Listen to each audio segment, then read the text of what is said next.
Hello and welcome to Eagle Forum's YouTube channel. I'm Colleen Holcomb and I'm joined today by Anne Schlafly Cori. Anne is the chairman of Eagle Forum and she's the youngest daughter of our beloved founder Phyllis Schlafly and Phyllis's husband Fred. Anne is shown prominently in the new FX Hulu series Mrs. America. She's the youngest child who often appears in the scenes that focus on Phyllis, and we're going to talk a little bit today about this series called Mrs. America.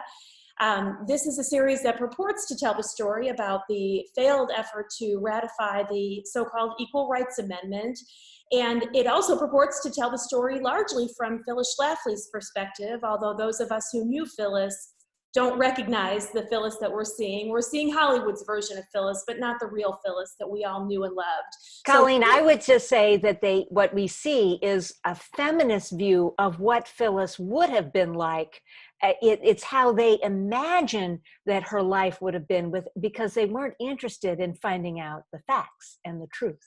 I think that's absolutely right. And it was intentional. We know that they had access to the facts. It's clear that they did a lot of research. They even hired one of Phyllis's biographers, and a biographer who was not predisposed to like her. So they have the facts, but you're right. And I don't know if you agree. I think this is one of the worst objectification jobs I've ever seen. And isn't that something that the feminists are always accusing men of doing to women? Well, just starting out with having her in a bikini and showing off her legs, I mean, that's the actress, not the real person. Right.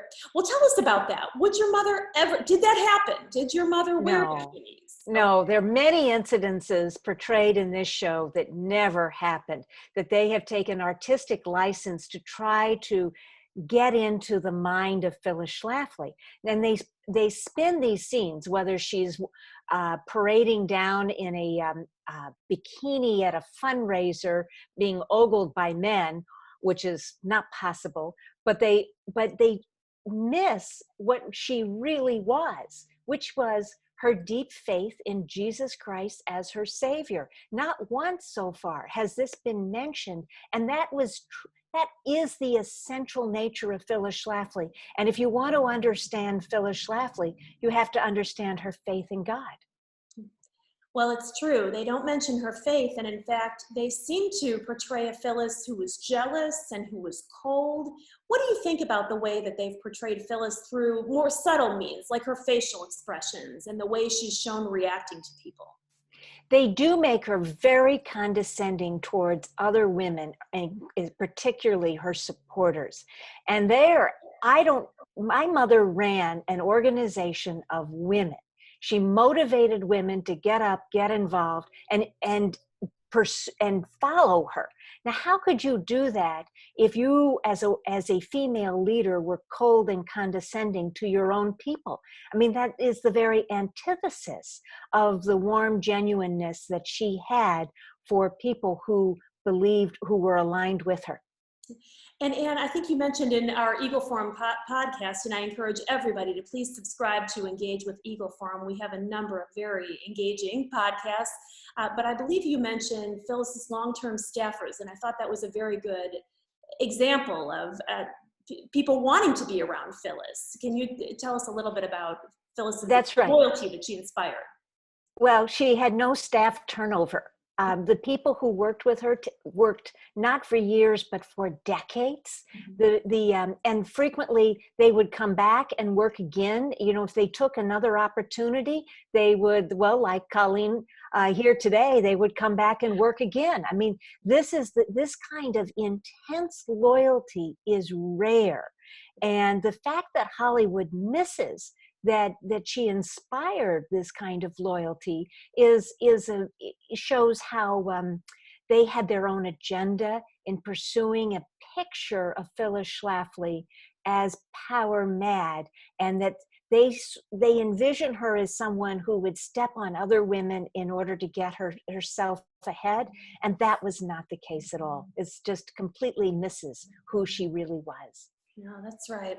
Now, on that point of Phyllis being power mad, she's also depicted as not really caring so much about the Equal Rights Amendment until she sees that it's something that the men whose attention she's trying to get they're interested in her point of view, and it's depicted that she used the ERA as a means to an end. Is that accurate? Well, it depicts her as being very accommodating to the men while she turns around and is cruel to the women. Now, my mother just said her beliefs, no matter who was listening. I can attest to that. Yeah. I mean, the idea that she would tailor it to a male audience versus a female audience misses that she really believed in what she did. And you can't have a 70-year career and not have the full belief in what you're doing. So the idea that she just tried on this issue for size in order to propel her to power, well, first of all, it misses that that many years prior to the Equal Rights Amendment coming to the fore, she was already a nationally known conservative influencer. I mean, she had already achieved that. She got involved in fighting the feminist issue because she saw it for the destruction of the American family. You mentioned something early on about trying to get the men's attention. There were some scenes in Mrs. America with Congressman Phil Crane having been depicted as a womanizer and flirting with Phyllis, even inviting her to dinner, and she seemed tempted. She ultimately turned him down, but how realistic were those scenes from what you know? Not at all. My mother had a loving marriage with the love of her life, and she always considered it critically important that she never be seen in any compromising situation after she got married. I mean, this was a point with her, that men who were not her husband did not kiss her, did not touch her, she didn't go to dinner with them. She would never I mean, I know this because I was often her chaperone, because she refused to ever dine alone with a man who was not her husband. The Mike Pence rule, that's right. It was the Phyllis Schlafly rule before it was the Mike Pence rule. Well, actually, originally, it was the Julius Caesar rule. And because this was a story that my mother liked to tell from the ancient history books. Julius Caesar divorces his wife, and the wife says, "But I didn't do what I'm accused of." And Julius Caesar responded, "Caesar's wife must be beyond reproach." And my mother always used that as a line to say there are standards to uphold, and you may not be true, but you don't ever put yourself in a situation where it could be alleged. Extremely wise. Well, you mentioned your parents' marriage, and I think that's one of the worst casualties of Mrs. America. Can you Yes, so Fred Schlafly is the casualty of Mrs. Exactly. America. Yes, Fred is seen as domineering, condescending. He's seen as not being terrible. And a manipulator.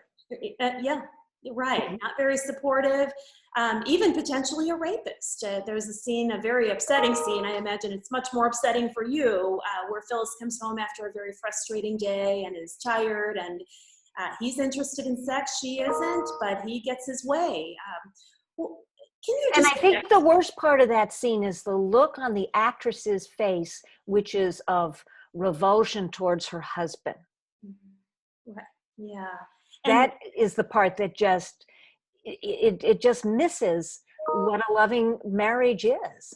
Yeah. I imagine that has to be very upsetting for you to watch. And does that in any way describe what you observed from your parents' marriage? My parents had a full partnership. And as one biographer said, they were two peas in a pod. There was not contentiousness between them. Nobody ever saw that. So that you started off with saying that this objectifies women. Well, if the only way they can describe or explain the remarkable life of Phyllis Schlafly is to say that she was manipulated by the men in her life, well, doesn't that give the lie to women's empowerment, that they can't recognize that a woman might disagree with what they say and actually be successful in explaining her reasons? Right. I think you're exactly right. And it seems like there's a clear effort to put Phyllis into their mold. They even use your grandmother. And I understand from talking with you that the way the situation with your grandmother is depicted is not accurate. Phyllis, I think this, yeah, and I think this is important to look at because there's a scene where they portray my father as using my grandmother's life to stick a knife into Phyllis and make her cry.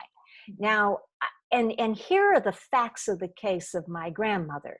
Now, it is true that during the Great Depression, my grandfather lost his job and the family was short of money, and they certainly had to find jobs and find means to live during that time of national crisis.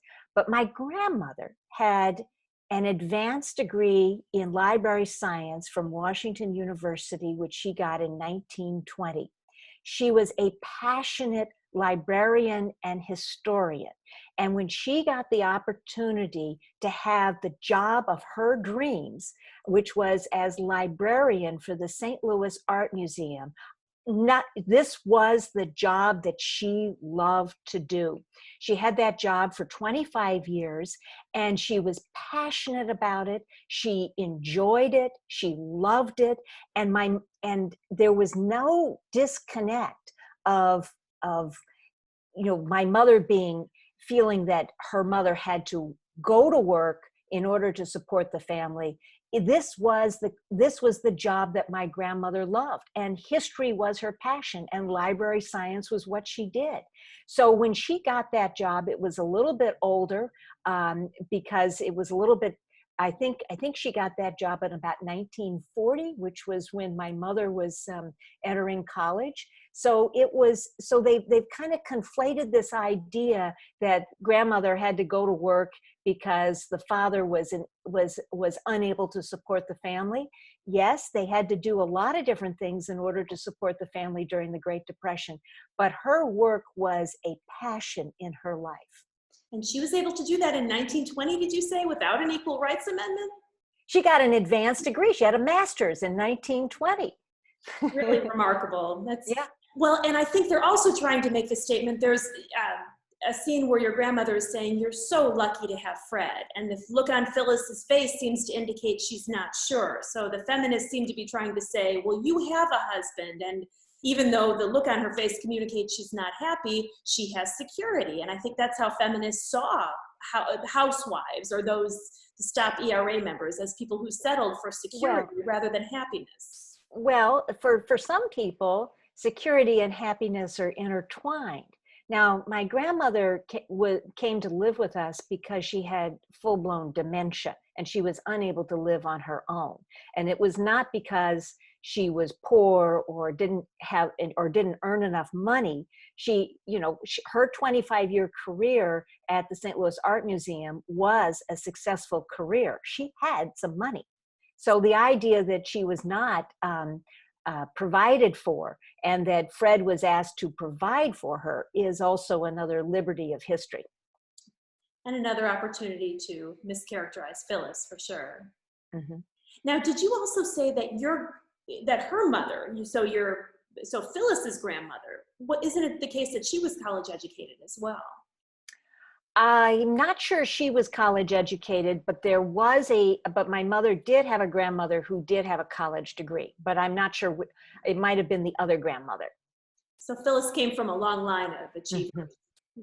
That's tremendous. Well, yeah, being educated. And I think, I was listening to another reviewer who said that what she took away from this series is that Phyllis was kind of dumb, that she just spouted off what other people put in her mind, like her husband or other influential men put in her mind.